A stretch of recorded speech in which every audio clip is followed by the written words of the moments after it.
So let's have a quick review. What is imposter syndrome? And let's continue with the first slide. Today, we'll explore a common phenomenon that affects many of us, which is called imposter syndrome. And what is it? It's a psychological pattern. We have two specific things that we have to talk about. First of all, it is a syndrome.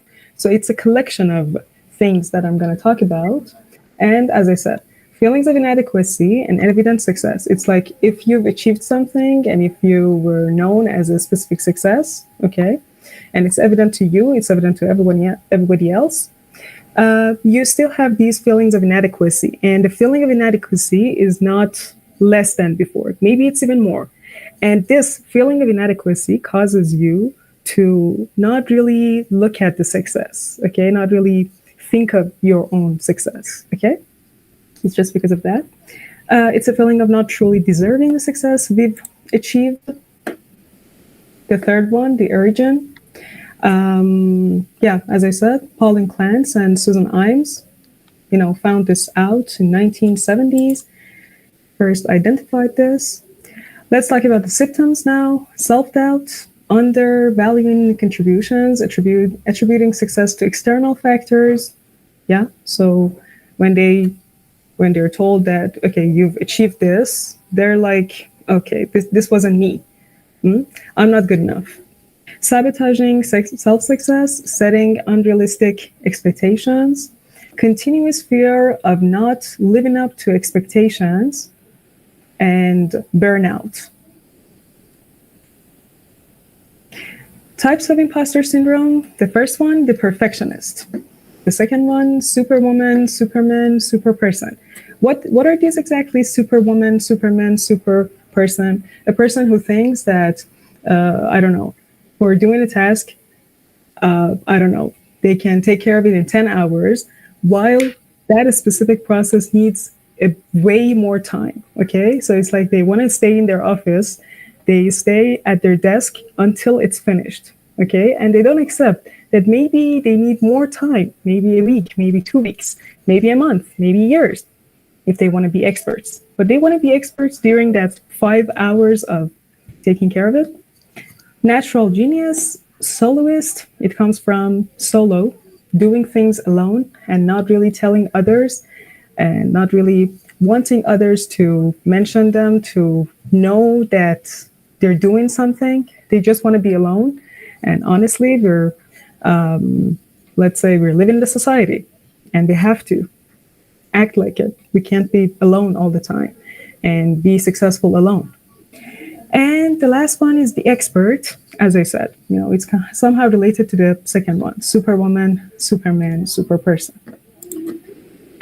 Next slide, the causes. What makes people become like this, or let's say have these specific syndromes?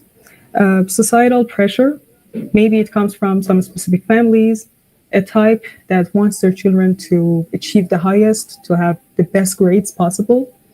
Comparison to others. Maybe the person himself or herself compares herself to another people, or maybe others do the same. Maybe their teachers, again, family members.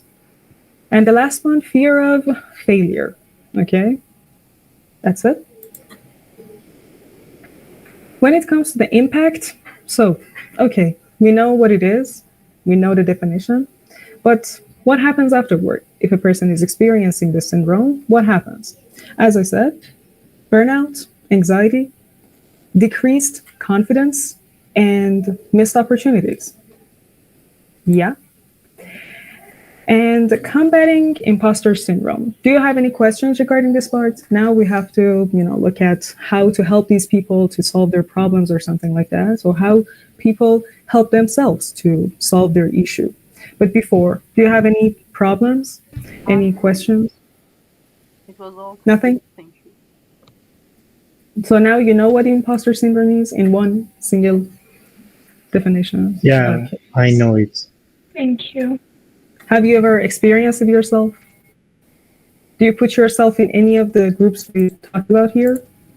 No, I do. Me, no. Sometimes I do have the symptoms, but they are so rare that I consider myself as someone who was the imposter syndrome. Yeah. Okay. Thank you. Thank you. So if you want to help these people to, or let's say if those people want to help themselves, they have to recognize feelings through journaling. So they have to write everything down, specifically the one that I mentioned in the third one, celebrate successes. It's like they've got to know they've achieved something and they have to notice it. And the best way to notice that is to write it down for themselves. And this is the power of journaling, the power of writing that can help them.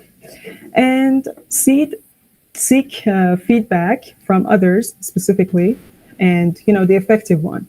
So it's like if somebody tells them, okay, now you're being perfectionist, now you're being not really logical, you can't take care of it, you have to deal with it, you have this problem, you have to seek it. It's not like you say, no, they're lying, no, they don't know, no, I don't accept it. You just have to seek that feedback from others. And the last one, set realistic goals. Maybe, yeah, that's it. It's evident in the word itself. Realistic goals. And how others can help us or help those people? Open discussions, regular check ins. So if you said, okay, you're being perfectionist, you have to look at the process of that person really doing something about that being perfectionist. And the next step is to tell them, yeah, you did a very good job. I guess you learned how to deal with your problem. Okay, so it's not like you have this problem and just goodbye. Yeah, you have to tell them, I see that you've changed. Mentorship, constructive feedback, as I talked about. And that's it. So the key points I tried to mention is that imposter syndrome is common, specifically when it comes to some specific fields. Addressing it leads to personal growth. So it's not like, well, this is an issue, this is a syndrome, and this is the end of the world. No, it can change definitely. And encourage an environment of open communication and support. That's it. Yeah. If you have any questions, I'd be glad to